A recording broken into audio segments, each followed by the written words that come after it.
It's அபியம்பிகா works. நான் உங்கள் Arunachalam. Daily ஒரு ஸ்பைரோகிராஃப் பார்த்துட்டு வரோம். இந்த சீரீஸ் ஆரம்பிச்சு இன்றைக்கி டே 20. ஸோ 20th பேட்டர்ன் தான் இன்றைக்கி பார்க்க போகிறோம்.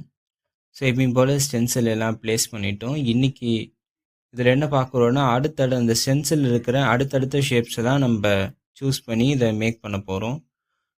இதில் என்ன இன்னொரு ஸ்பெஷாலிட்டி பார்த்தீங்கன்னா, நீங்கள் ஓவர்லேப் பண்ண தான் இதோடைய அந்த 3D எஃபெக்டே உங்களால் பார்க்க முடியும்.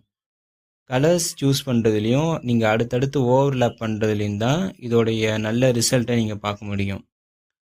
ஸோ நம்ம அதே மாதிரி இதில் என்னென்ன ஆல்டர்னேட்டிவ் கலர்ஸ் சூஸ் பண்ணிக்கிட்டோம். ஸோ ஸ்கெட்ச் பென்னும் யூஸ் பண்ணியிருக்கோம், பால் பாயிண்ட் பென்னுமே யூஸ் பண்ணியிருக்கோம். இது ரெண்டுமே யூஸ் பண்ணி தான் நம்மளுக்கு இந்த அளவுக்கு கலர் கொண்டு வந்திருக்கோம். So end of the result ரொம்பவே நல்லாயிருக்கு. ஸோ லைக் பண்ணுங்கள், ஷேர் பண்ணுங்கள், கமெண்ட் பண்ணுங்கள் அண்ட் சப்ஸ்கிரைப் பண்ணுங்கள். தேங்க்யூ.